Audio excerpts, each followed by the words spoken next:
안녕하세요. 인공지능 이제 꽤 익숙하시죠? 오늘은 그중에서도 최근 부쩍 관심이 높아지고 있는 소버린 AI에 대해 좀 더 깊게 파고들어 볼까 합니다.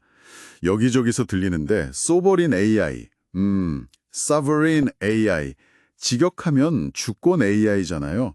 이름부터가 뭔가 좀 독립적인 느낌이 확 오네요. 네, 맞습니다. 그 느낌 그대로예요. 단순히 AI 기술을 개발한다 이걸 넘어서요. 국가나 혹은 특정 조직이, 외부의 거대 기술 기업, 흔히 말하는 빅테크에 의존하지 않으려는 거죠. 자체 인프라, 또 자체 데이터, 그리고 기술력을 가지고 독립적으로 AI 역량을 만들고 운영하겠다. 이런 좀 전략적인 개념입니다. 아, 전략적인 개념이다. 단순히 기술 개발이 아니라 운영까지, 그리고 그 바탕에는 우리 데이터, 우리 인프라가 있다는 거군요. 그렇죠.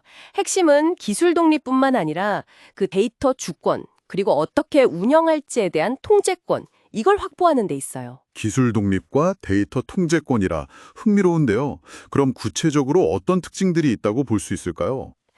몇 가지 중요한 점들이 있는데요.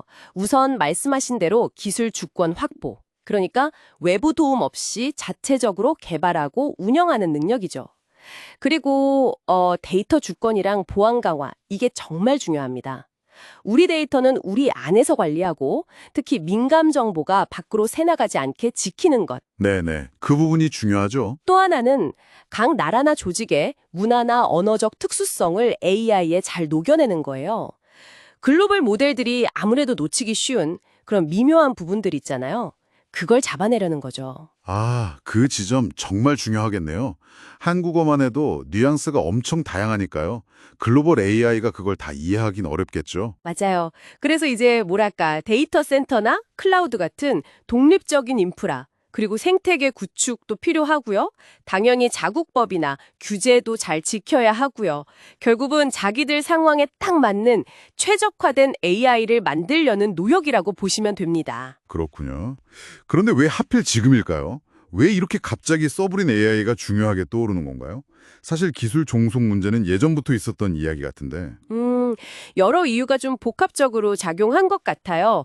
첫째로는 역시 그 미국이나 중국계 거대 기업들의 AI 기술 독과점? 이게 너무 심화되니까 현실적인 위협으로 다가온 거죠. 여기서 벗어나야 한다는 목소리가 커진 거고요. 둘째는 데이터 보호, 프라이버시 강화 요구가 정말 높아졌어요. 특히 민감한 국가 데이터나 기업 데이터가 해외 서버로 넘어가고 관리되는 것에 대한 경계심이 엄청 커졌거든요. 아, 네. 그럴 수 있겠네요. 경제적인 이유도 크지 않을까요? AI가 이제 거의 모든 산업의 핵심 동력이 되어가고 있는데 이걸 남한테 맡겨둘 수는 없다는 생각도 들 것 같아요. 정확합니다. 자국 산업 경쟁력을 지키고 또 이걸로 새로운 경제 성장 동력을 만들겠다는 의지가 아주 강해요. 그리고 마지막으로 AI가 사회 전체에 미치는 영향이 워낙 커지다 보니까 뭐랄까 외부 입김 없이 우리 스스로 정책을 결정하고 사회 시스템을 운영하기 위한 정치적, 사회적 자율성 확보 차원에서도 중요하게 보는 거죠. 듣고 보니 정말 여러 측면에서 필요성이 제기되는 거군요. 그럼 이게 그냥 이론적인 논의에 그치는 게 아니라 실제로 추진되는 사례들이 있나요? 네, 그럼요. 많습니다. 대표적으로 우리나라 네이버의 하이퍼클로바이스가 있죠. 한국어랑 한국 문화에 굉장히 특화된 좋은 소버린 AI 사례로 꼽힙니다. 유럽 쪽을 보면 독일의 알레프 알파나 프랑스의 미스트랄 AI 같은 곳들이 자국 언어, 그리고 또 유럽의 강력한 개인정보 보호 규정 GDPR 같은 규제 환경에 맞춰서 AI를 개발하고 있어요. 핀란드의 사일로 AI도 그렇고요. 아, 유럽은 GDPR이라는 특수한 환경이 있으니 더 필요했겠군요. 그렇죠. 그리고 아시아에서도 일본이나 인도 같은 나라들이 자국의 언어, 문화, 또 산업 특성을 반영한 AI 개발에 아주 적극적입니다. 중국은 말할 것도 없고요. 정말 전 세계적인 움직임이네요. 그럼 앞으로 이 소버린 AI 흐름은 어떻게 될 걸로 보세요?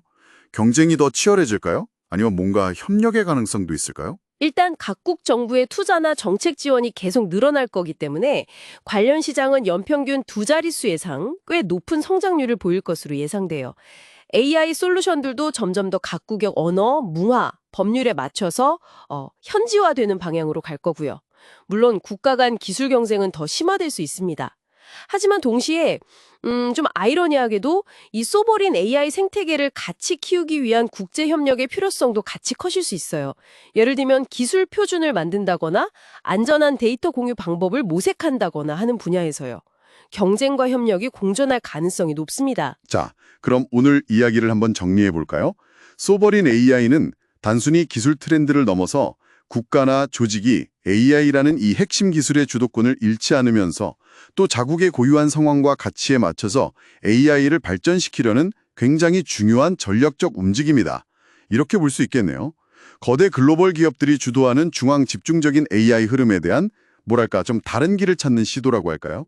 좀 더 분산되고 또 다양한 문화적 배경을 가진 AI들이 공존하는 미래를 모색하는 아주 중요한 흐름이죠. 이건 단순히 기술 문제를 넘어서 어쩌면 글로벌 질서와도 관련된 문제라고 볼 수 있습니다. 오늘 저희 이야기를 들으시면서 당신께서 한번 이런 질문을 던져보시면 어떨까 합니다. 각국이 소브린 AI를 통해 자국의 특수성을 이렇게 강화해 나간다면 이것이 과연 전 인류의 지식 발전이나 기술 공유에는 어떤 영향을 미치게 될까요? 긍정적인 측면이 클까요? 아니면 오히려 새로운 장벽을 만들게 될까요? 다음 심층 분석에서 다시 뵙겠습니다.